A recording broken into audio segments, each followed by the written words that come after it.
तो कल हमने बात की थी ऑक्सीडेशन रिएक्शन की, और हम थोड़े से एग्जांपल देख लेते हैं ऑक्सीडेशन रिएक्शन के। सपोज कॉपर ऑक्साइड है, उसमें हमने हाइड्रोजन गैस पास किया, तो ये बना कॉपर प्लस वाटर। ठीक है, तो यहाँ से यहाँ तक अगर मैं देखता हूँ, यहाँ पर ऑक्सीजन है, यहाँ पर ऑक्सीजन हट गया, तो जब भी रिमूवल ऑफ ऑक्सीडेशन होता है क्या कहलाता है हमारा? रिडक्शन। और जब ऑक्सीजन ऐड होता है तो ऑक्सीडेशन। ठीक है, तो अब हम जरा नए टर्म की बात कर लेते हैं, ऑक्सीडाइजिंग एजेंट।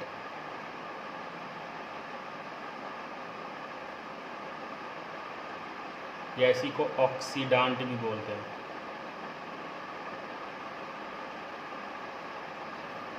इसको पता लगाने के लिए जिसमें रिडक्शन हो रहा है, देख रहे हो कि यहाँ से यहाँ तक क्या हो रहा है, हमारा रिडक्शन हो रहा है, तो ये होगा हमारा ऑक्सीडाइजिंग एजेंट।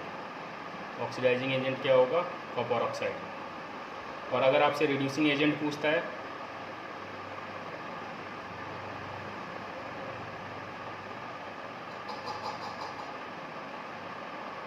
या इसको बोलते हैं रिडक्टांट। ठीक है, तो अगर आपसे रिड्यूसिंग एजेंट या रिडक्टांट पूछता है तो हम देखेंगे ऑक्सीडेशन कहाँ हो रहा है, तो यहाँ से यहाँ तक हमारा ऑक्सीडेशन हो रहा है, तो हम इसको देखेंगे। ठीक है ना, याद रखना रिएक्टेंट साइड ही देखना आपको, प्रोडक्ट की साइड में कुछ नहीं देखना। तो रिड्यूसिंग एजेंट हमारा क्या हो गया? हाइड्रोजन। मैं दोबारा रिपीट कर दे रहा हूँ, हमने देखा कि यहाँ कॉपर के साथ ऑक्सीजन था, नेक्स्ट स्टेप में ऑक्सीजन हट गया, तो यहाँ से यहाँ तक हमारा क्या हुआ है? रिडक्शन हुआ है। ठीक है, और हमने पढ़ा था ना रिडक्शन की डेफिनेशन, कि जिस रिएक्शन में हाइड्रोजन ऐड हो या ऑक्सीजन रिमूव हो वो रिएक्शन कहलाता है। ठीक है, ऑक्सीडेशन क्या था? जिसके अंदर ऑक्सीजन ऐड हो, ऑक्सीडेशन था हमारा जिसके अंदर ऑक्सीजन ऐड हो या हाइड्रोजन रिमूव हो। तो हमने देखा कि यहाँ से यहाँ तक में हाइड्रोजन के साथ ऑक्सीजन नहीं था, अगले स्टेप में ऑक्सीजन आ गया, तो इसलिए यहाँ से यहाँ तक हमारा क्या हुआ? ऑक्सीडेशन हुआ। ठीक है, अब हमने आइडेंटिफाई तो कर लिया कि ऑक्सीडेशन कहाँ हो रहा है, रिडक्शन कहाँ हो रहा है। ठीक है, अब आपसे उसने पूछा अलग चीज़ कि ऑक्सीडाइजिंग एजेंट बताओ और रिड्यूसिंग एजेंट बताओ। तो ऑक्सीडाइजिंग एजेंट के लिए हम देखेंगे रिडक्शन। तो रिडक्शन यहाँ से यहाँ तक हो रहा है, एक रिएक्टेंट है और एक प्रोडक्ट है, तो आपको रिएक्टेंट की साइड में देखना। ठीक है ना, तो जो होगा हमारा वही होगा ऑक्सीडाइजिंग एजेंट। ठीक है, फिर रिड्यूसिंग एजेंट के लिए हम देखेंगे ऑक्सीडेशन, इसका जस्ट अपोजिट। ठीक है ना, तो ये दो चीज़ें जिसमें हमारा क्या होगा? ये रिड्यूसिंग एजेंट। ठीक है, अब ऑक्सीडाइजिंग एजेंट की डेफिनेशन देख लेते हैं। तो लिखेंगे द सब्सटेंस। देखो ऑक्सीडाइजिंग एजेंट की अगर डेफिनेशन लिखनी है तो सिंपल सी बात है, जो सब्सटेंस ऑक्सीजन प्रोवाइड करता है उसको हम बोलते हैं ऑक्सीडाइजिंग एजेंट। ठीक है, तो आप देख रहे हो कॉपर ऑक्साइड के अंदर ऑक्सीजन था, तो the substance which provide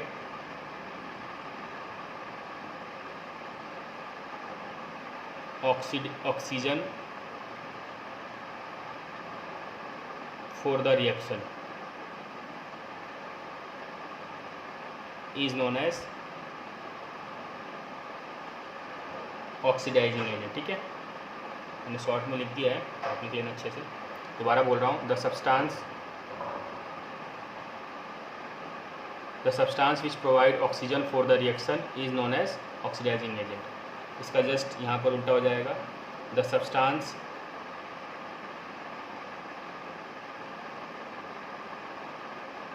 which provide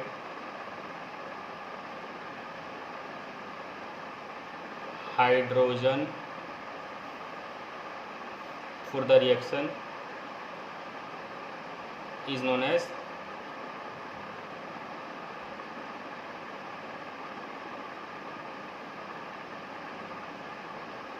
reducing agent. ठीक है, तो ये हो गया हमारा। अगर देखा जाए तो ये ओवरऑल रिएक्शन जो हमारा क्या है? रिडॉक्स रिएक्शन है। ठीक है, तो अब हम बात कर लेते हैं एक और एग्जांपल की, जिसमें हम ऑक्सीडाइजिंग एजेंट पता लगाएंगे।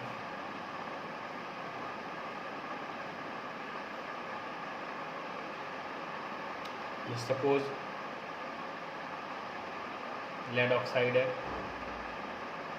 और उसको जब हमने हीट किया तो हमारा क्या बनेगा? Lead plus H2O। यहाँ से यहाँ तक हमारा ऑक्सीजन ऐड हो रहा है और यहाँ ऑक्सीजन रिमूव हो रहा है। तो यहाँ ऑक्सीजन यहाँ से यहाँ तक ऑक्सीजन रिमूव हो रहा है, तो ये हमारा क्या कहलाएगा, रिडक्शन। और यहाँ से यहाँ तक ऑक्सीजन ऐड हो रहा है, तो यहाँ ये कहलाएगा ऑक्सीडेशन। ठीक है। और अब हम बात कर लेते हैं ऑक्सीडाइजिंग एजेंट और रिड्यूसिंग एजेंट की। जब मैं ऑक्सीडाइजिंग एजेंट देखना होगा तो मुझे रिडक्शन के लिए देखना पड़ेगा, तो ये हो जाएगा PbO। और रिड्यूसिंग एजेंट देखना होगा तो क्या हो जाएगा हमारा, हाइड्रोजन, क्योंकि ऑक्सीडेशन देखेंगे तो। ठीक है, एक एग्जांपल और देखते हैं।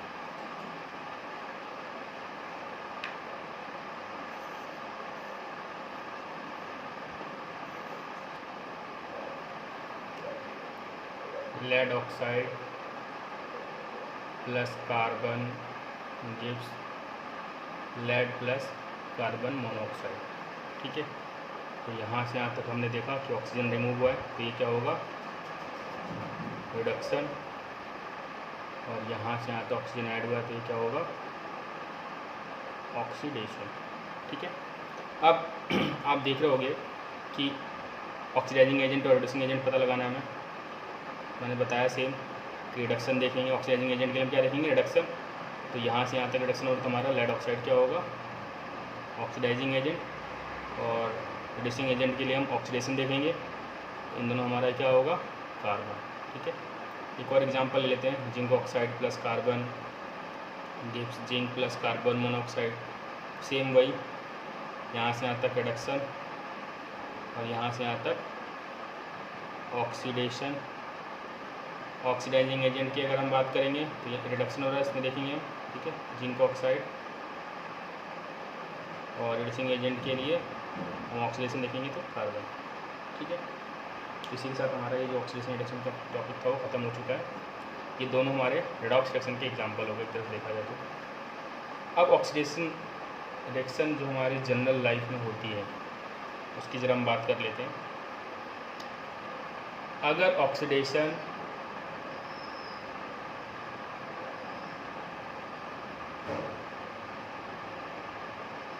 फूड का होता है, अगर फूड का ऑक्सीडेशन होगा तो हम उसको बोलते हैं रेंसिडिटी। और अगर ऑक्सीडेशन मेटल का होगा तो हम उसको बोलते हैं कोरोजन। ठीक है, तो सबसे पहले हम फूड पे ही बात कर लेते हैं कि अगर ऑक्सीडेशन फूड का होगा उस प्रोसेस को हम बोलते हैं रेंसिडिटी। ठीक है, और अगर मेटल का होगा तो हम उसको बोलते हैं कोरोजन। तो हम एक बार रेंसिडिटी की बात हम ज़रा डिटेल में कर लेते हैं कि रेंसिडिटी क्या है।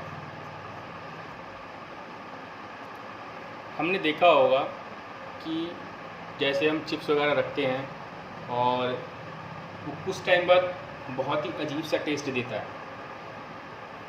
ऐसा क्यों है, क्यों चिप्स का टेस्ट कुछ दिन बाद ख़राब हो जाता है या खाने में बहुत गंदा लगता है, स्मेल भी बहुत गंदी आती है।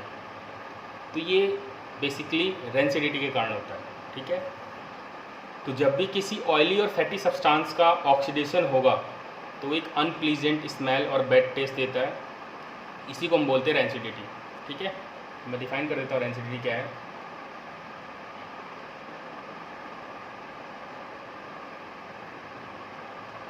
The aerial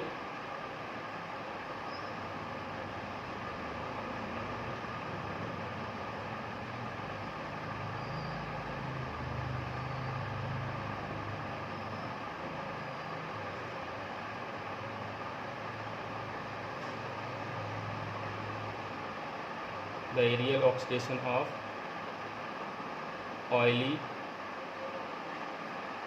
and fatty substance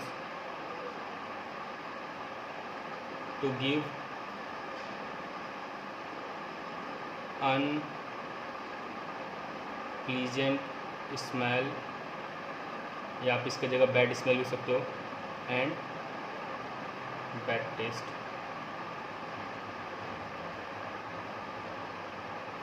This process is known as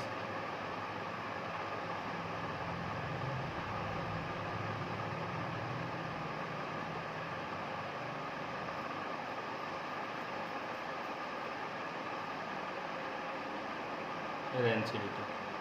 कहने का मतलब ये है कि जब भी एरियल, देखो यहाँ पर मैंने एरियल वर्ड इसलिए लिखा है क्योंकि यहाँ पर जो ऑक्सीजन मिलता है ना उसको एयर से मिलता है, इसलिए हमने यहाँ पर वर्ड लिखा है एरियल। ठीक है, the aerial oxidation of oily and fatty substance to give unpleasant smell. ठीक है, अनप्लीजेंट स्मेल बोले तो बैड स्मेल, गंदी सी बदबू आएगी। ठीक है, and bad taste, this process is known as rancidity. इस प्रोसेस को हम रेंसिडिटी बोलेंगे जब भी कोई हमारा ऑयली और फैटी सब्सटेंस ऑक्सीजन की प्रेजेंस में रिएक्ट करेगा। अब जब रिएक्ट करेगा तो अपनी प्रॉपर्टी लूज करेगा ही। ठीक है, और उसकी प्रॉपर्टी क्या होती है कि वो ऐसा सब्सटेंस में कन्वर्ट हो जाता है जिसकी टेस्ट भी ख़राब होती है और स्मेल भी बहुत ख़राब होता है। ठीक है, सब खा नहीं सकते हो, खाओगे तो लूज मोशन हो जाएगा या सब कुछ बॉडी में प्रॉब्लम होगा। ठीक है, तो अब इसको बचाएंगे कैसे? ठीक है, तो कुछ सब्सटेंस ऐसे होते हैं जो सब्सटेंस इस ऑयली एंड फैटी सब्सटेंस को प्रिवेंट करते हैं ऑक्सीजन के साथ रिएक्ट कराने के लिए। उस सब्सटेंस को हम बोलते हैं एंटीऑक्सीडेंट। एंटीऑक्सीडेंट मैं लिख दे रहा हूँ यहाँ पर एंटीऑक्सीडेंट की डेफिनेशन। और सब्सटेंस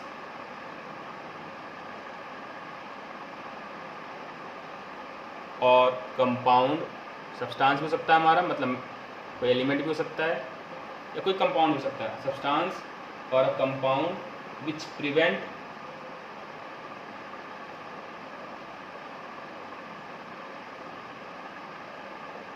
द ऑक्सीडेशन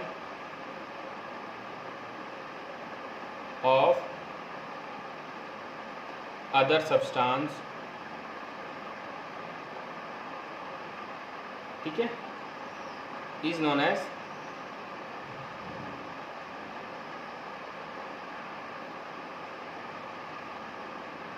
एंटीऑक्सीडेंट। ठीक है, और वो सब्सटेंस क्या होगा हमारा? जैसे एग्जांपल होता है नाइट्रोजन गैस। नाइट्रोजन गैस भरने का सबसे बड़ा रीज़न ये होता है कि नाइट्रोजन जो एलिमेंट है ना N2, वो इनर्ट गैस है, नोबल गैस है, मतलब रिएक्ट नहीं करता किसी के साथ। तो जो हम वैसी गैस डालेंगे जो गैस रिएक्ट नहीं करता हो। ठीक है ना, तो नाइट्रोजन गैस डाल सकते हो आप या हीलियम गैस डाल सकते हो। लेकिन हीलियम गैस क्या होती है? हल्की होती है। अगर आप किसी चिप्स में भरोगे तो चिप्स का पैकेट उड़ने लगेगा हवा में। ठीक है, तो हम बेसिकली क्या इस्तेमाल करते हैं? Nitrogen gas. ये सबसे सस्ता ही पड़ता है, हमारे एनवायरमेंट में मौजूद है। ठीक है, और आपने देखा होगा चिप्स के पैकेट बहुत फूले फूले से होते हैं, तो उसके अंदर जो गैस भरी होती है नाइट्रोजन गैस भरी होती है। ठीक है ना, तो एक तो ये हो गया, और एक और होता है, दो और होते हैं सिंथेटिक एंटीऑक्सीडेंट इनको बोलते हैं। एक होता है BHA और दूसरा होता है BHT। ठीक है, मैं इनकी फुल फॉर्म लिख दे रहा हूँ, ब्यूटाइलेटेड हाइड्रोक्सी एनिसोल। आपके नोट्स में लिखे होंगे। ठीक है, और butylated BUTYLATED butylated hydroxy toluene. ठीक है, तो ये हमारे सिंथेटिक एंटीऑक्सीडेंट है। ये दो सिंथेटिक एंटीऑक्सीडेंट है। पूछता है कभी कभी कि right the two synthetic oxidant name, तो हम दो ये लिखेंगे। ठीक है, एक नाइट्रोजन गैस तो है ही, और हम कैसे प्रिवेंट कर सकते हैं?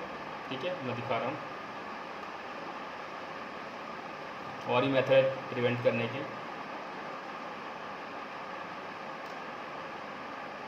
अगर आपसे पूछता है कि right the method of prevention of rancidity, तो मैं लिख देता हूँ यहाँ पर method of prevention of rancidity. पहला मेथड तो मैंने भी देख लिया, बाय एडिंग एंटीऑक्सीडेंट। ठीक है, एंटीऑक्सीडेंट्स को ऐड करके आप बचा सकते हो, उसको प्रिवेंट कर सकते हो रेंसिडिटी से। ठीक है, या उस फूड को एयर टाइट कंटेन हो सकते हैं। ठीक है ना, keeping food in air tight container, क्योंकि अगर एयर मौजूद ही नहीं होगा तो ऑक्सीजन होगा ही नहीं, क्योंकि ऑक्सीजन के कारण ही रिएक्ट कर रहा हो और एयर में हमारा ऑक्सीजन मौजूद है। तो अगर मैं एयर टाइट कंटेनर में रख दूंगा, एयर जब पहुंचेगा नहीं तो वो रिएक्ट ही नहीं करेगा। ठीक है। तीसरा, बाय डिक्रीजिंग टेम्परेचर,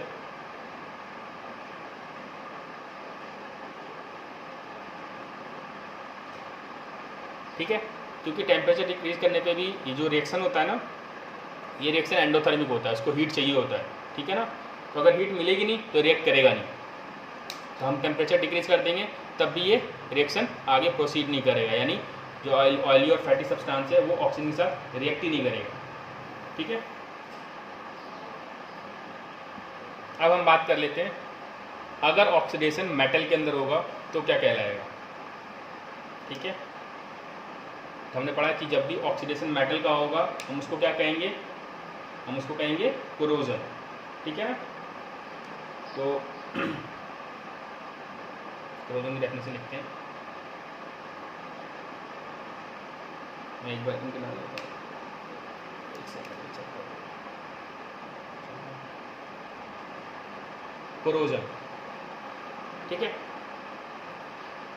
देखो, जब भी कोई रिएक्शन हो रहा है तो सब्सटेंस अपनी एक्चुअल प्रॉपर्टी लूज करके कोई दूसरे सब्सटेंस में कन्वर्ट हो रहा है, क्योंकि हमने रिएक्शन की डेफिनेशन ही पढ़ी है कि नया सब्सटेंस जनरेट होता है विद न्यू प्रॉपर्टीज। ठीक है, चाहे वो कोरोजन हो चाहे वो रेंसिडिटी हो, इसमें इन सब में एक नया सब्सटेंस जनरेट होता है और अपनी प्रॉपर्टी दिखाता है, जो भी सब्सटेंस की प्रॉपर्टी होगी। तो कोरोजन में क्या होता है, बेसिकली ये भी कह सकते हो कि the oxidation of metal in the presence of air and moisture to lose their surface या टू कन्वर्ट अनडिजायरेबल सब्सटेंस। कहने का मतलब ये है कि सपोज कोई नेल है, अगर इस नेल को मैं ऐसे एनवायरनमेंट में छोड़ देता हूँ और इस एनवायरनमेंट के अंदर एयर तो मौजूद है ही, अगर उसको मॉइस्चर मिल जाता है, वाटर तो उसको मॉइस्चर में से मिलेगा। ठीक है ना, तो ये जो मेटल होगा वो उसके साथ रिएक्ट करना चालू करेगा और रिएक्ट करने के बाद एक ऐसा सब्सटेंस बनाएगा वो, ठीक है, जिस सब्सटेंस की अपनी खुद की प्रॉपर्टी होगी। ठीक है, वो सब्सटेंस अपने आप में वीक होता है। तो पहले मेटल स्ट्रांग था, अब वो दूसरे सब्सटेंस में कन्वर्ट हुआ तो उसकी प्रॉपर्टी है कि वो वीक है। क्या होगा, जैसे मान लो अगर मैं किसी आयरन से कोई आर्टिकल बनाता हूँ और उसको कुछ छोड़ देता हूँ कुछ टाइम के लिए, तो क्या हो जाएगा, वो दूसरे सब्सटेंस में कन्वर्ट होगा और फिर वो वीक हो जाएगा। जैसे मैं मान लो चेयर बनाता हूँ, तो चेयर पहले जब तक रिएक्शन नहीं हुआ तब तक स्ट्रांग था उसके अंदर, क्योंकि वही मेटल थे, लेकिन जैसे ही वो टाइम टू टाइम रिएक्शन होना चालू हुआ और वो दूसरे सब्सटेंस में कन्वर्ट होना चालू हुआ तो वो जो मेटल इसके अंदर यूज हुआ वो वीक हो चुका है, मैं जैसे बैठूँगा वो टूट जाएगा। ठीक है, तो कोरोजन बेसिकली क्या है, मैं लिख देता हूँ डेफिनेशन। The process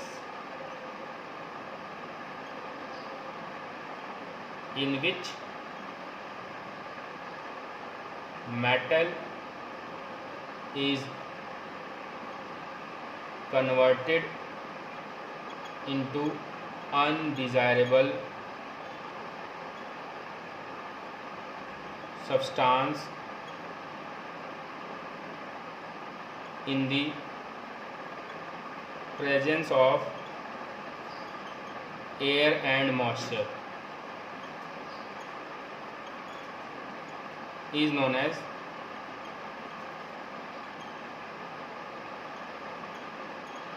corrosion. ठीक है सर, इसको हम क्या बोलेंगे, कोरोजन बोलेंगे। ठीक है, अब एक चीज़ याद रखना, मेटल में बहुत सारे मेटल है, तो अगर आयरन का कोरोजन होता है, अगर आयरन में कोरोजन होगा तो हम वहाँ पर वर्ड लिखते हैं रस्टिंग। ठीक है, और कहीं पर बोल रहा है ना कि यहाँ पर रस्ट हो रहा है, इसका मतलब वहाँ पर जो मेटल है वो सिर्फ आयरन है, उसके अलावा कोई दूसरा मेटल हो ही नहीं सकता है, उसने रस्टिंग वर्ड इस्तेमाल कर दिया तो। ठीक है, अगर जिंक, कॉपर, सिल्वर, गोल्ड, ठीक है, इन सब में अगर कोरोजन होगा, ठीक है, इनके अंदर अगर कोरोजन होता है तो हम वर्ड इस्तेमाल करते हैं टार्निश, TARNISH। टार्निश का मतलब है कि इनमें से कोई भी मेटल हो सकता है हमारा, जिंक, कॉपर, सिल्वर, गोल्ड। ठीक है, लेकिन अगर रस्टिंग लिखा है तो इसका मतलब जो मेटल है वो आयरन है जिसके अंदर कोरोजन हुआ है। क्लियर? तो अगर आपसे पूछता है फॉर्मूला, रस्टिंग का फॉर्मूला बताइए, ठीक है, तो रस्टिंग का फॉर्मूला होता है, मैं लिख देता हूँ, रस्ट का फॉर्मूला होता है Fe2O3.XH2O। एक्स का मतलब यहाँ पर एक्स की जगह कुछ हो सकता है, 10, 8, 7, 6, 4, कुछ भी, 4, 3, 2, 1, ठीक है, यहाँ पर आपका कुछ ही सकता है, मैं दिखा देता हूँ, यहाँ पर 2 हो सकता है, 3 हो सकता है, कुछ हो सकता है, ठीक है ना।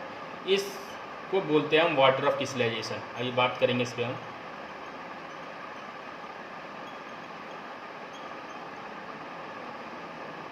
फिलहाल हम बस अभी इस पर फोकस करते हैं कि ये जो फॉर्मूला है वो किसका है, रस्ट का फॉर्मूला। उसके बाद हम वाटर ऑफ क्रिस्टलाइजेशन में बात करेंगे, ठीक है। तो अब कोरोजन को प्रिवेंट कैसे करेंगे, ठीक है। और ये एक सीरियस प्रॉब्लम क्यों है? एक सीरियस प्रॉब्लम इसलिए है क्योंकि याद रखना, जब भी किसी मेटल पे कोरोजन होता है तो अपनी मेटल जो होता है अपनी स्ट्रेंथ लूज़ कर देता है, ठीक है।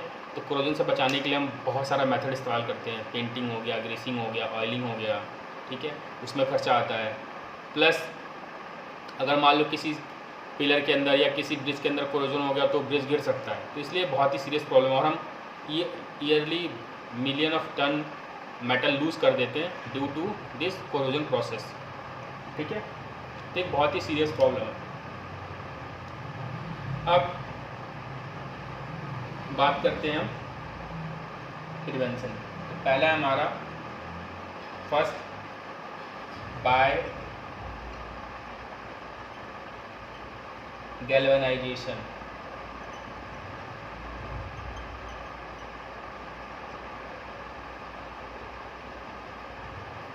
गैल्वेनाइजेशन क्या है? The process of coating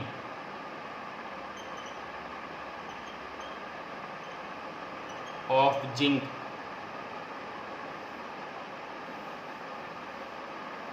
the process of coating of zinc, या the process of coating of the process of layering of zinc लिख सकते हो, मर्जी आपकी। The process of coating of zinc into metal is known as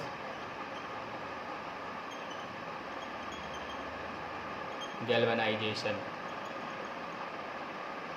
जब भी किसी metal के ऊपर अगर हम जिंक की कोटिंग करते हैं, ठीक है, जिंक की लेयरिंग करते हैं, तो उस प्रोसेस को हम क्या बोलते हैं? गैल्वेनाइजेशन। क्योंकि देखो, अगर ये मेटल आपके ऊपर, मेटल आपके पास, और आपने इसके ऊपर जिंक लगा दिया, जिंक की लेयर चढ़ा दी, मतलब जिंक का पेंट कर दिया, ठीक है, और जिंक का पेंट करने से क्या होगा कि अब जिंक जो है एनवायरनमेंट के कांटेक्ट में है, ठीक है, तो एनवायरनमेंट में जो एयर होगा पहले जिंक के साथ रिएक्ट करेगा, और जिंक जो होता है वो ऑक्सीजन के साथ रिएक्ट नहीं करता है जल्दी, ठीक है ना। तो जब वो रिएक्ट नहीं करेगा तो अपनी प्रॉपर्टी लूज नहीं करेगा, तो उस मेटल को प्रिवेंट करके रखेगा। तो by galvanisation, by greasing, greasing मतलब ग्रीस लगा के,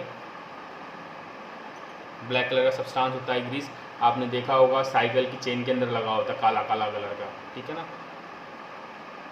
बाय ऑयलिंग, ऑयल करके, ठीक है, क्योंकि ऑयलिंग करने से क्या होगा, उस मेटल के ऊपर ऑयल की लेयर आ जाएगी, और फिर ऑयल जो होगा वो ऑक्सीजन के साथ रिएक्ट करेगा, ठीक है ना। तो मेटल को प्रिवेंशन मिल जाएगी, ठीक है। ऑयल जल्दी रिएक्ट नहीं करता है, ठीक है, और रिएक्ट भी करेगा तो उसके ऊपर ही बना रहेगा, वो उस मेटल तक पहुँच नहीं देगा ऑक्सीजन को, ठीक है। तो ये हो गया हमारा कोरोजन को प्रिवेंट करने का मेथड, ठीक है। बाय पेंटिंग भी कर सकते हो आप, उसके ऊपर पेंट कर दो, जिससे आपने देखा होगा कि कई लोग लोहे के खिड़की दरवाजे पेंट करते हैं, वो इसलिए पेंट करते हैं, ठीक है ना, क्योंकि पेंटिंग करने से क्या होता है, जो पेंट होता है वो ऑक्सीजन कॉन्टैक्ट में आता है, और वो पेंट जल्दी ऑक्सीजन के साथ रिएक्ट नहीं करता है और मेटल को प्रिवेंट करता है, ठीक है। अब हम इसके बाद बात कर लेते हैं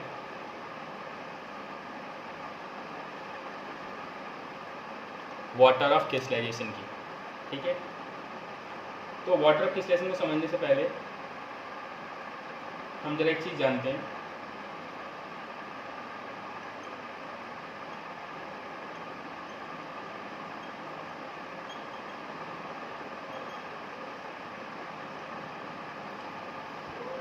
तो सपोज हमारे पास NaCl है, सॉल्ट है, नमक है, ठीक है। तो नमक होगा तो कैसे होगा, ये रहा Na, फिर ये रहा Cl, फिर ये रहा Na, फिर ये रहा Cl, फिर ये रहा Na, फिर ये रहा Cl, ऐसे करके हमारा ये बना हुआ है, ठीक है। और ये भी सॉलिड फॉर्म में है,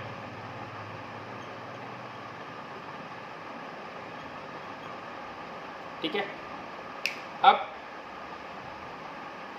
किया क्या मैंने, इसको वाटर में डिज़ोल्व किया, ठीक है। और वाटर में डिज़ोल्व करने के बाद इस मैंने क्या किया, सॉल्ट लिया, वाटर में डिज़ोल्व किया, खूब सारा सॉल्ट डिज़ोल्व किया, और डिज़ोल्व करने के बाद मैंने इसको ठंडा किया, ठीक है। ठंडा किया और फिर उसको मैंने इवेपोरेट किया। तो इवेपोरेशन में क्या होगा कि कभी कभी Na है, Cl है, Na है, Cl है, Na है, Cl है, Na है, और Cl की जगह मान लो यहाँ पर आ गया H2O, फिर Na, फिर Cl, फिर Na, फिर यहाँ पर आ गया H2O, ठीक है। तो जब भी कोई वाटर मॉलिक्यूल किसी क्रिस्टल का पार्ट होगा, मतलब किसी क्रिस्टल के अंदर कहीं ना कहीं अटैच होगा, ठीक है, तो उस क्रिस्टल को हम बोलते हैं हाइड्रेटेड क्रिस्टल, ठीक है ना। हाइड्रेटेड क्यों, क्योंकि उसमें वाटर क्रिस्टलेशन मौजूद है, वाटर मॉलिक्यूल मौजूद है, ठीक है।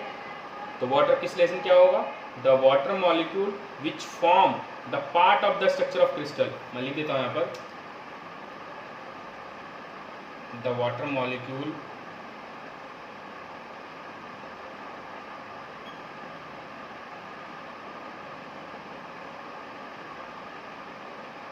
which form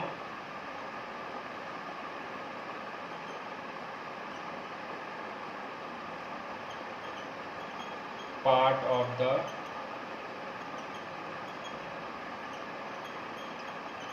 structure of a crystal are called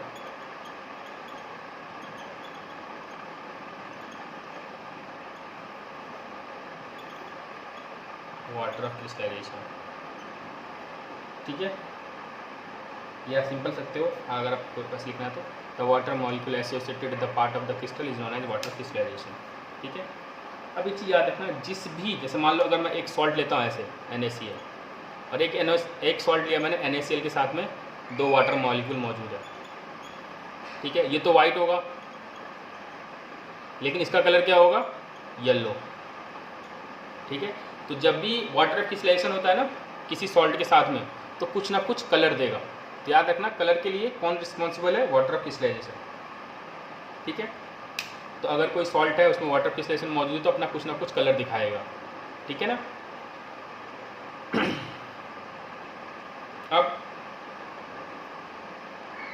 बात करते हैं हम, तो जो सॉल्ट जिसके अंदर वाटर क्रिस्टलाइजेशन होता है उस सॉल्ट को हम बोलते हैं हाइड्रेटेड क्रिस्टल, ठीक है ना। मैं इसकी डेफिनेशन लिख देता हूँ, हाइड्रेटेड और एनहाइड्रेस क्रिस्टल की।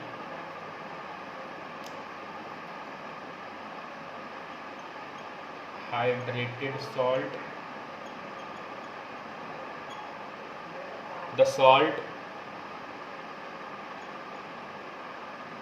in which water of crystallization is present, ठीक है, उसको हम बोलते हैं हाइड्रेटेड सॉल्ट। और अनहाइड्रेटेड सॉल्ट, इसको हाइड्रस सॉल्ट भी बोलते हैं, ठीक है ना। और hydrous salt, अनहाइड्रेटेड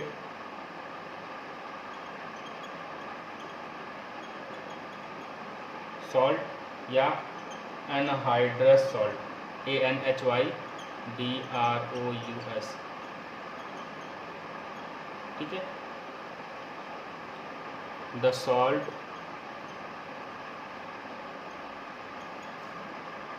in which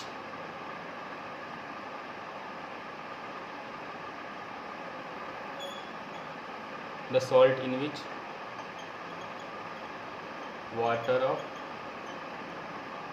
crystallisation is not present, ठीक है। जिसके अंदर वाटर क्रिस्टलाइजेशन मौजूद नहीं होगा उस सॉल्ट को हम बोलेंगे अनहाइड्रेटेड सॉल्ट, ठीक है। तो आपको हाइड्रेटेड सॉल्ट या हाइड्रेट सॉल्ट की डेफिनेशन मालूम चल गई है, ठीक है। इसका एग्जांपल आप ले सकते हो, चाहो तो ऐसे लिख लो NaCl.2H2O, और इसमें लिख सकते हो एग्जांपल में NaCl, ठीक है। तो ये हो गया हमारा हाइड्रेटेड सॉल्ट और अनहाइड्रेटेड सॉल्ट। इसी के साथ हमारा जो चैप्टर था वो ख़त्म हो गया, ठीक है। हमने अभी सबकी डेफिनेशन पढ़ ली है, सब कुछ पढ़ लिया है। अब हम बात करेंगे सिर्फ रिएक्शन के ऊपर कि हम रिएक्शन लिखते कैसे हैं और उनको बैलेंस कैसे करते हैं, और कुछ इंपॉर्टेंट क्वेश्चंस हैं उन पे बात करेंगे हम। तो अब हम बात करते हैं कुछ क्वेश्चंस की, ठीक है। क्वेश्चन नंबर 5 की बात करते हैं सबसे पहले, क्योंकि बैलेंसिंग का भी क्वेश्चन और रिएक्शन को लिखना भी है, ठीक है। पहला क्वेश्चन दिया हुआ है कि hydrogen gas combine with nitrogen, ठीक है। हाइड्रोजन गैस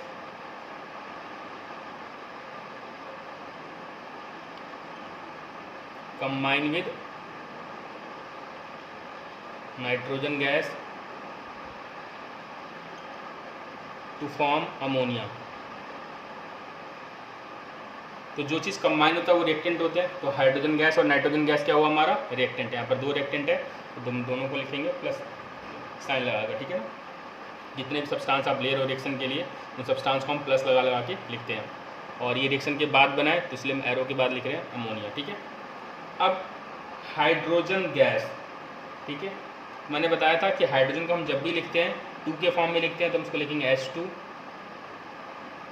ठीक है। जब भी आप हाइड्रोजन गैस लिखोगे H2 के फॉर्म में लिखोगे, H नहीं लिखोगे, ठीक है।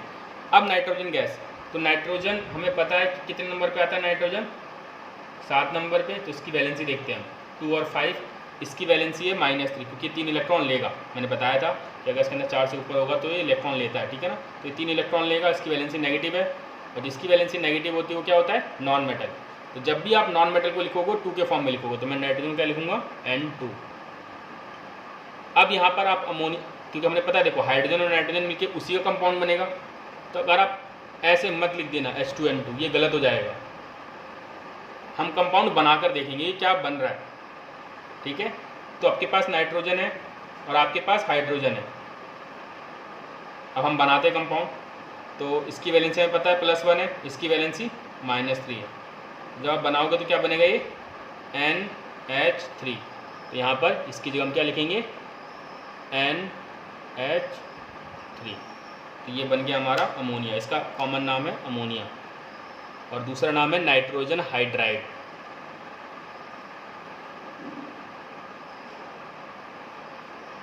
अब बात करते हैं बैलेंसिंग की, ठीक है। तो एक चीज़ हमेशा दिमाग में रखना, सबसे लास्ट में हम बैलेंस करते हैं हाइड्रोजन को, ठीक है। सबसे लास्ट हम हाइड्रोजन को बैलेंस करते हैं, सेकेंड लास्ट होता है हमारा ऑक्सीजन, और उससे पहले कोई भी एलिमेंट हो आप उसको बैलेंस कर सकते हो, ठीक है। लास्ट हमारा क्या होता है, हाइड्रोजन, सेकेंड लास्ट ऑक्सीजन, और इससे पहले जो भी एलिमेंट होगा फर्स्ट पे उसको बैलेंस करेंगे, ठीक है ना। अगर मान लो 3 एलिमेंट है तो उसमें से आप किसी को भी बैलेंस कर सकते हो, मर्जी है आपकी, ठीक है। तो हमने देखा यहाँ पर कि हाइड्रोजन सबसे लास्ट में होगा, बचा क्या हमारा नाइट्रोजन। यहाँ पर देखो आप नाइट्रोजन पे क्या है 2 नाइट्रोजन, यहाँ पर एक ही नाइट्रोजन है, तो हम क्या करेंगे, इसको 2 से मल्टीप्लाई करेंगे। जो भी मल्टीप्लीकेशन वगैरह होगी वो आगे होगी, इधर कुछ नहीं होगा, ठीक है ना, क्योंकि फिर फॉर्मूला चेंज हो जाएगा।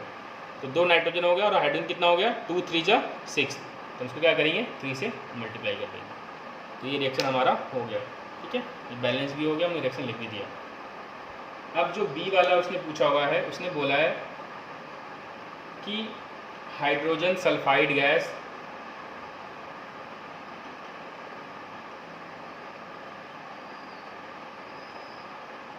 मतलब हाइड्रोजन सल्फाइड गैस है, उसको हम एयर में बर्न कर रहे हैं। तो एयर में बर्न करने के लिए हम एयर लिख देंगे, और बर्न करने के बाद बन रहा है हमारा to give water and sulphur dioxide. तो वाटर और दो चीज़ें बन रही तो हम प्लस लगा के लिखेंगे, ठीक है ना। Sulphur dioxide,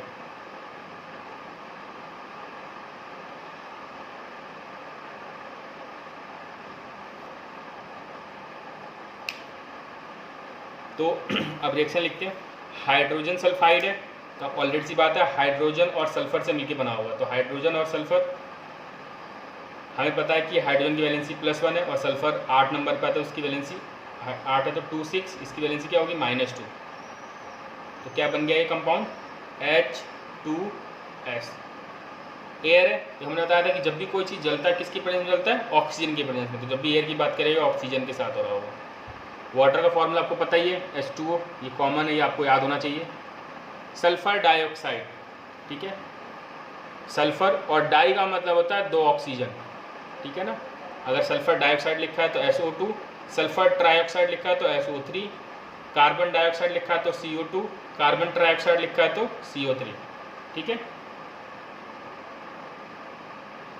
clear. अब इसको बैलेंस करने के लिए देखते हैं जरा। तो हमने यहाँ पर देखा कि यहाँ पर कितने एलिमेंट है, 3 एलिमेंट है, एक सल्फर है, एक ऑक्सीजन है और एक हाइड्रोजन है। मैंने बताया हाइड्रोजन सबसे लास्ट में बैलेंस करते हैं, उससे पहले ऑक्सीजन, उससे पहले सल्फर। तो सल्फर हम देख रहे हैं यहाँ पर एक सल्फर है, उधर भी एक सल्फर है, तो ये तो बैलेंस है, इसमें कुछ नहीं है। अब बात करते हैं ऑक्सीजन की। यहाँ पर देखा आपने 2 ऑक्सीजन इधर है और इधर 3 ऑक्सीजन है।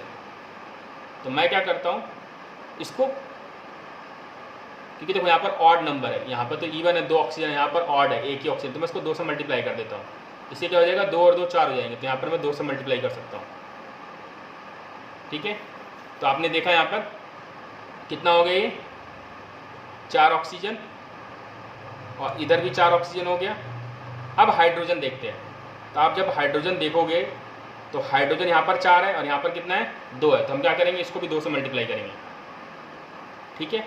और जैसे हमने इसको मल्टीप्लाई किया 2 से, तो यहाँ पर 4 हाइड्रोजन हो गया, यहाँ पे भी हाइड्रोजन 4 हो गया, यहाँ ऑक्सीजन 4 है, यहाँ पे ऑक्सीजन 4 है। लेकिन सल्फर की जब हम बात करेंगे, अब सल्फर चेंज हो चुका है, कितना सल्फर हो गया 2 और यहाँ पर एक ही सल्फर है, मैं इसको और मल्टीप्लाई कर देता हूँ 2 से। तो जैसे मैंने 2 से मल्टीप्लाई किया, अब क्या चेंज हो गया, ऑक्सीजन, 4 ऑक्सीजन इधर 2 इधर 6 हो गए, तो यहाँ पर उसको 3 से मल्टीप्लाई कर दिया। तो ये हमारा बैलेंस हो चुका है, ठीक है। अब लिखते हैं अगला रिएक्शन, नहीं लिख देता हूँ,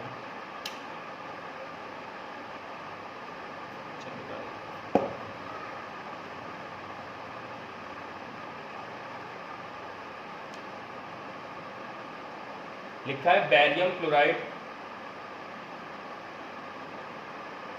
बैरियम क्लोराइड रिएक्ट कर रहा है एल्यूमिनियम सल्फेट के साथ, एल्यूमिनियम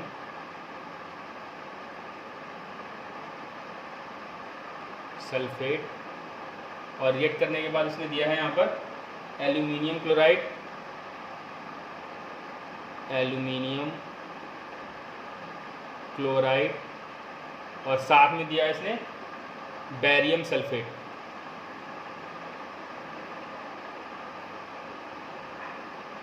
ठीक है।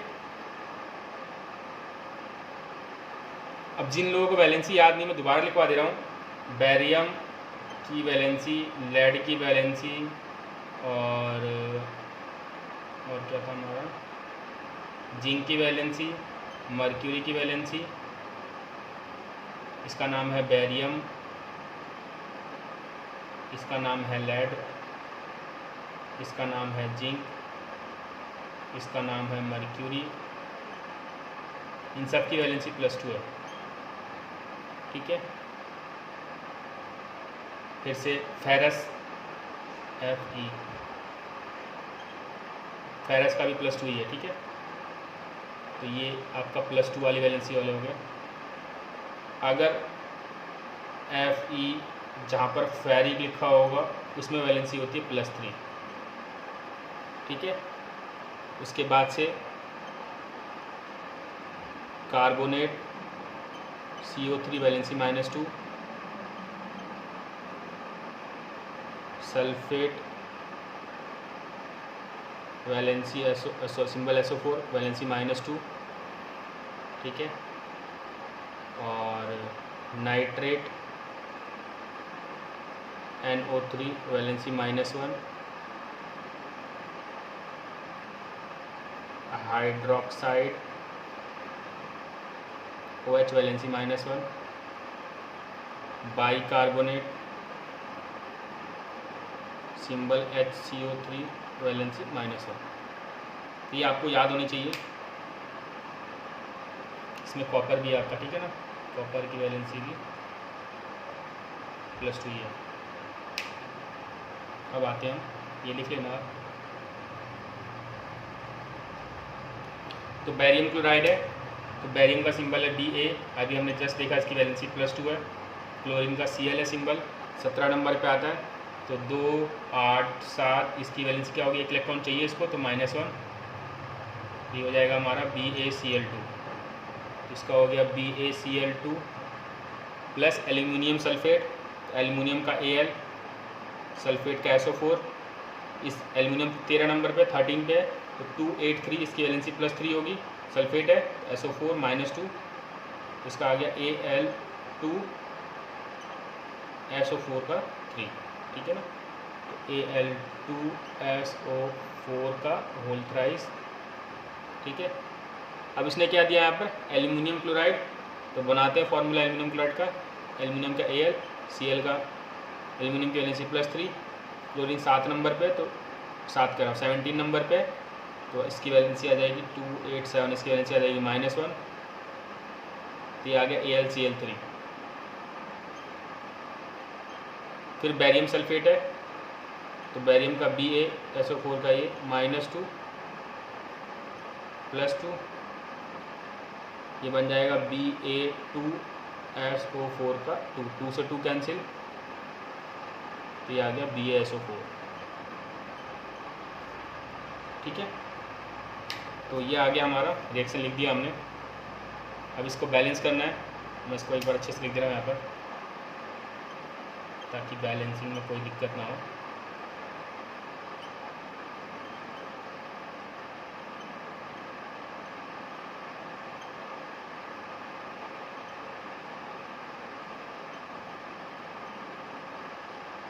ठीक है, ऊपर वाला मिटा देता हूँ। अब इसको बैलेंस करना है, तो सेम अब यहाँ पर देखेंगे पहले हम एलिमेंट कौन कौन से हैं। हमने देखा यहाँ पर बैरियम है, क्लोरीन है, एल्यूमिनियम है, ठीक है, सल्फ़र है और ऑक्सीजन है। सल्फेट किससे बना है, सल्फ़र और ऑक्सीजन, तो सल्फ़र है और ऑक्सीजन है, ठीक है। आप चाहो तो SO4 भी दे सकते हो सीधा, ठीक है, तो मैं SO4 ही देख लेता हूँ, पूरा सल्फेट है। अब जरा बैलेंसिंग की बात कर लेते हैं यहाँ पर हम, तो किसी को भी बैलेंस कर सकते हो, मर्जी है आपकी, ऊपर चालू कर लो, ऊपर चालू कर लो। तो आप देखो यहाँ पर बैरियम है, इधर भी एक बैरियम है, इधर भी एक बैरियम है, ठीक है। क्लोरीन यहाँ 2 है, यहाँ पर 3 क्लोरीन है। हम इसको बैलेंस करने के लिए 3 क्लोरीन है, ऑड नंबर है, उसको इवन बनाने के लिए 2 से मल्टीप्लाई कर देते हैं, तो 2 3 जा 6 हो गया, ठीक है। आप देख रहे होगे क्लोरीन 6 होगा, और एल्यूमिनियम 2 था 2 हो गया। और जैसे ही आपने एल्यूमिनियम को बैलेंस किया, कि 2 एल्यूमिनियम पर 2 था, आपने 2 से मल्टीप्लाई किया, तो क्लोरीन कितना हो गया 6। इधर भी आपको क्लोरीन बैलेंस करना पड़ेगा, तो इधर आप 3 से मल्टीप्लाई करोगे। जैसे आपने 3 से मल्टीप्लाई किया, बैरियम अब कितना हो गया 3, तो हम 3 से मल्टीप्लाई करते हैं इधर, ठीक है। तो हमने देखा बैरियम बैलेंस हो गया, क्लोरीन बैलेंस हो गया, और एल्यूमिनियम भी बैलेंस हो गया। अब बच गया सल्फेट, तो सल्फेट देखो यहाँ पर 3 है, और इधर भी सल्फेट 3 है, तो ये बैलेंस हो चुका है रिएक्शन हमारा, ठीक है।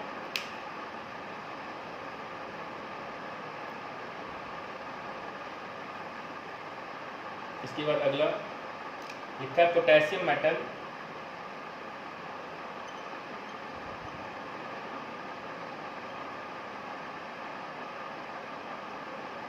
इसको हमने जब वाटर में डाला, तो ये दे रहा है पोटेशियम हाइड्रोक्साइड,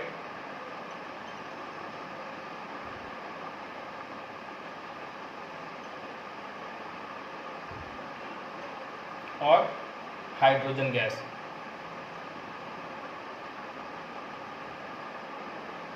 तो पोटेशियम का सिंबल आपको पता ही है K है, और पोटेशियम 19 नंबर पे आता है, तो इसकी वैलेंसी क्या होगी 2881, तो इसकी वैलेंसी +1 होगी। तो हम ये इसका मतलब ये मेटल है तो इसको हम सिंगल फॉर्म में लिखेंगे, ठीक है ना। वाटर का फॉर्मूला आपको पता ही है, H2O। पोटेशियम हाइड्रोक्साइड, तो फॉर्मूला बना के देखते हैं, K और हाइड्रोक्साइड का OH, इसकी वैलेंसी -1, इसकी वैलेंसी +1, तो ये बन गया KOH। और हाइड्रोजन गैस में बताता है, हाइड्रोजन जब भी हम लिखेंगे 2 के फॉर्म में लिखेंगे, ठीक है। अब बैलेंस करके देखते हैं जरा, यहाँ पर हाइड्रोजन 2 है, यहाँ पर हाइड्रोजन 3 है, तो हम इसको क्या करते हैं 2 से मल्टीप्लाई कर लेते हैं, ठीक है। अब हाइड्रोजन यहाँ पर कितना हो गया हमारा 4, पोटेशियम कितना हो गया 2, इधर 2 से मल्टीप्लाई कर लो। ऑक्सीजन यहाँ पर 2 है तो हम इसको भी 2 से मल्टीप्लाई कर लेते हैं, ठीक है। इसी के साथ हमारा ये 5वां क्वेश्चन भी कंप्लीट हो चुका है। अब आते हैं क्वेश्चन नंबर 6 पे।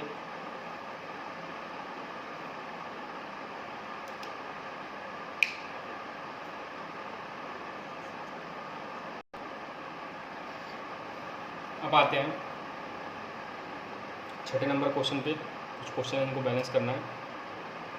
सबसे पहले जो पहला क्वेश्चन हमने देखा उसमें कि कितने एलिमेंट मौजूद हैं, एक कैल्शियम है, नाइट्रेट है, NO3 और हाइड्रोजन है, ठीक है। आप चाहो तो नाइट्रेट को अलग अलग करके मिल सकते हो, नाइट्रोजन ऑक्सीजन, ठीक है, मर्जी है आपकी।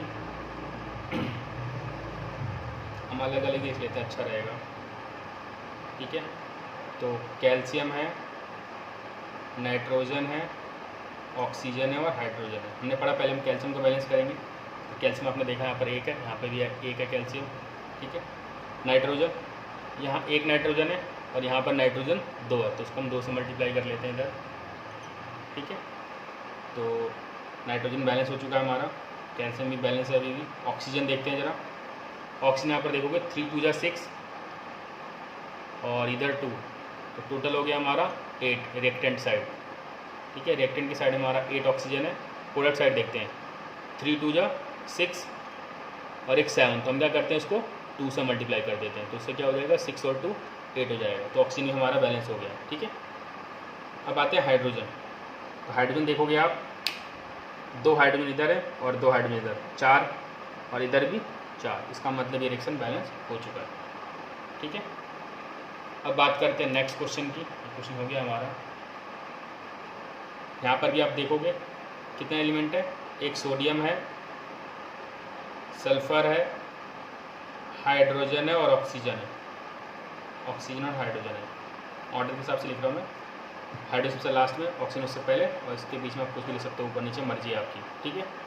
तो सोडियम आपने देखा यहाँ पर 1 है, यहाँ पर 2 है, तो हम क्या करेंगे सोडियम को मल्टीप्लाई कर लेते थे।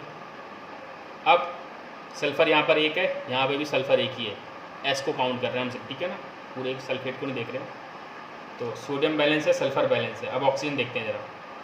तो आप देखो यहाँ पर ऑक्सीजन 2 और इधर 4, 6 ऑक्सीजन इधर है, रिएक्टेंट की साइड में 6 ऑक्सीजन है, और इधर देखते हैं 4 और एक 5, तो इसका हम इसको मल्टीप्लाई कर देते हैं, 6 हो गया। तो प्रोडक्ट साइड में भी 6 ऑक्सीजन हो गया, ठीक है। अब ऑक्सीजन बैलेंस हो गया। अब हाइड्रोजन देखते हैं, तो 2 हाइड्रोजन इधर और 2 4, और उधर देखो 4, तो ये भी बैलेंस हो चुका है हमारा, ठीक है। अब बात करते हैं नेक्स्ट क्वेश्चन की, NaCl। तो यहाँ पर देखो आप कौन कौन से एलिमेंट है, Na है, Cl है, Ag है। सिल्वर की वैलेंसी +1 होती है, याद रखना, Ag जिसका सिंबल होता है। नाइट्रोजन है और ऑक्सीजन है, हाइड्रोजन नहीं है यहाँ पर, ठीक है। इससे पहले हम सोडियम देखते हैं। सोडियम 1 है, इधर भी 1 है, बैलेंस। क्लोरीन 1 है, इधर भी 1 है, बैलेंस। सिल्वर 1 है, यहाँ पे भी सिल्वर 1 है, ये भी बैलेंस है। नाइट्रोजन इधर 1 है और इधर भी 1 है, ये भी बैलेंस है। ऑक्सीजन इधर 3 है, इधर भी 3 है, ये भी बैलेंस है। तो ये रिएक्शन ऑलरेडी बैलेंस है, ठीक है, इसमें हमें कुछ करने की ज़रूरत नहीं है। अब आते हैं डी वाले पे। डी वाले में देख रहे हैं हम, बेरियम है, क्लोरीन है, सल्फर है, ऑक्सीजन है और हाइड्रोजन है। तो बेरियम आप देख रहे हो यहाँ पर 1 है, इधर भी 1 है, बेरियम बैलेंस है। क्लोरीन 2 है, इधर 1 क्लोरीन, तो उसको 2 से मल्टीप्लाई कर देंगे, 2 क्लोरीन हो गया, क्लोरीन बैलेंस हो गया। सल्फर 1 सल्फर है, यहाँ पे भी 1 सल्फर है। ऑक्सीजन यहाँ 4 ऑक्सीजन है, यहाँ पे भी 4 ऑक्सीजन है। हाइड्रोजन इधर 2 है, उधर भी 2 है, तो ये बैलेंस हो चुका है हमारा, ठीक है। तो ये रिएक्शन हमारा बैलेंस हो गया। छठा क्वेश्चन नंबर 6 हमारा हो चुका है। अब हम बात करते हैं क्वेश्चन नंबर 7 की। तो क्वेश्चन नंबर 7 में इसको भी बैलेंस करना है। लिखा है इसमें पहले वाले पार्ट में कैल्शियम हाइड्रोक्साइड। तो कैल्शियम हाइड्रोक्साइड का हम फॉर्मूला बना के देखते हैं। तो कैल्शियम का Ca, हाइड्रोक्साइड का OH, इसकी वैलेंसी -1, इसकी वैलेंसी +2। तो कैल्शियम हाइड्रोक्साइड का फॉर्मूला हो गया CaOH का होल ट्वाइस। तो कैल्शियम हाइड्रोक्साइड रिएक्ट कर रहा है कार्बन डाइऑक्साइड के साथ। तुम्हें पता है कार्बन डाइऑक्साइड का फॉर्मूला होता है CO2, और ये दे रहा है रिएक्ट करने के बाद कैल्शियम कार्बोनेट। तो कैल्शियम का Ca, कार्बोनेट का CO3, इसकी वैलेंसी -2, इसकी वैलेंसी +2। तो ये बन गया Ca2CO3 का होल ट्वाइस, 2 से 2 कट गया, तो ये आ गया CaCO3। और ये दे रहा है वाटर। तो वाटर का फॉर्मूला आपको पता ही है H2O। अब इसको बैलेंस करना है। तो बैलेंस करने के लिए सेम वही, पहले हम इसको देखेंगे कैल्शियम, कार्बन, ऑक्सीजन और सबसे लास्ट में हाइड्रोजन। तो कैल्शियम यहाँ पर 1 है, यहाँ पे भी 1 है, ठीक है। कैल्शियम बैलेंस है ऑलरेडी। और कार्बन देखो, 1 कार्बन इधर है, 1 कार्बन इधर है, तो ये भी बैलेंस है। ऑक्सीजन 2 ऑक्सीजन इधर, 2 ऑक्सीजन इधर, 4 इधर 4 है, और इधर भी 3 और 1 4, ये भी बैलेंस है। हाइड्रोजन इधर 2 इधर 2, ये भी बैलेंस है, ठीक है। तो ये रिएक्शन हमारा बैलेंस है ऑलरेडी, बस हमें लिखना था। अब आते हैं बी वाले पार्ट पे।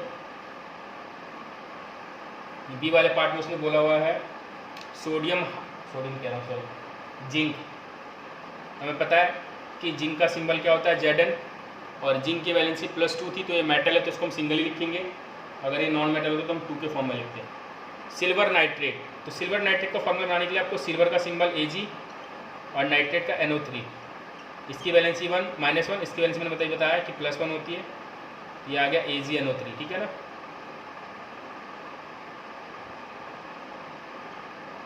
और अगले स्टेप में इसने दिया हुआ है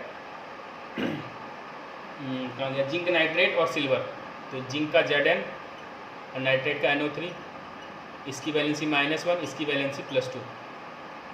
क्या बन गया हमारा, ZnNO3 का होल ट्वाइस। तो ये आ गया ZnNO3 का whole twice, zinc nitrate plus silver. तो सिल्वर हमारा मेटल है, इसको हम अकेले लिखेंगे। अब बैलेंस करते हैं।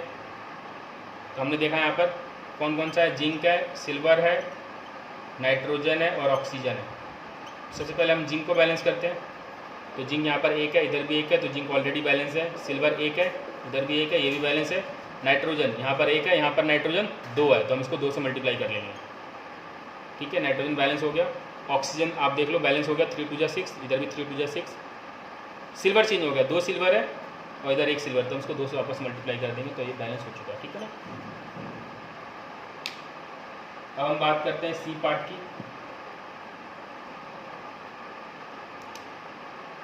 एल्यूमिनियम। तो एल्यूमिनियम हमारा मेटल है, तो इसको हम अकेले लिखेंगे Al, क्योंकि इसकी वैलेंसी +3 होती है, प्लस वाले मेटल होते हैं। Copper chloride. तो कॉपर का Cu, क्लोराइड का Cl, इसकी वैलेंसी -1, कॉपर +2, तो ये आ गया CuCl2, ठीक है। और नेक्स्ट स्टेप में उसने दे दिया एल्यूमिनियम क्लोराइड। तो एल्यूमिनियम का सिंबल Al, क्लोराइड का Cl -1 +3, तो ये आ गया AlCl3, ठीक है। और आ गया कॉपर। कॉपर हमारा मेटल है, तो हम इसको अलग ही लिखेंगे, ठीक है ना। अब बैलेंस करते हैं। यहाँ पर 1 एल्यूमिनियम, इधर भी 1 एल्यूमिनियम है। क्लोरीन यहाँ पर 3 है, यहाँ पर 2 है, तो जब भी ऑड हो हम इसको 2 से मल्टीप्लाई करके इवन कर देते हैं। 2 3 6, इधर कर दो, ठीक है। क्लोरीन बैलेंस हो चुका है हमारा। अब एल्यूमिनियम यहाँ पर 2 आ गया है, तो इधर भी 2 से मल्टीप्लाई कर देंगे। कॉपर यहाँ पर 3 आ गया, तो इसको भी 3 से मल्टीप्लाई कर देंगे, तो ये हमारा बैलेंस हो चुका है। तो ये 7th का सी पार्ट था। अब आते हैं डी पार्ट।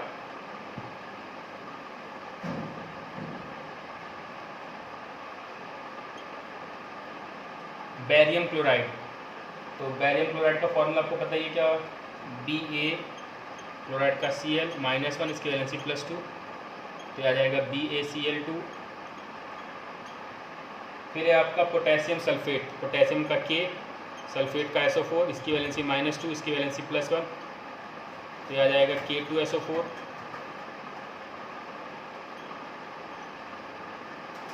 अब अगले स्टेप में इसने बोला हुआ है क्या दे रहा है, बेरियम सल्फेट।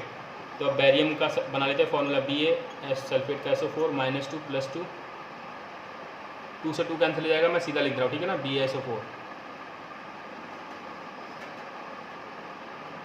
और पोटेशियम क्लोराइड, पोटेशियम का K, क्लोराइड का Cl -1 +1, यह आ गया KCl, ठीक है। बैलेंस कर दिया।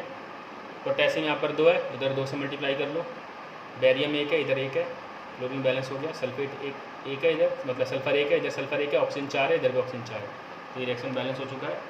इसी के साथ हमारी आज की क्लास खत्म होती है। अब मिलते हैं हम नेक्स्ट अगले दिन।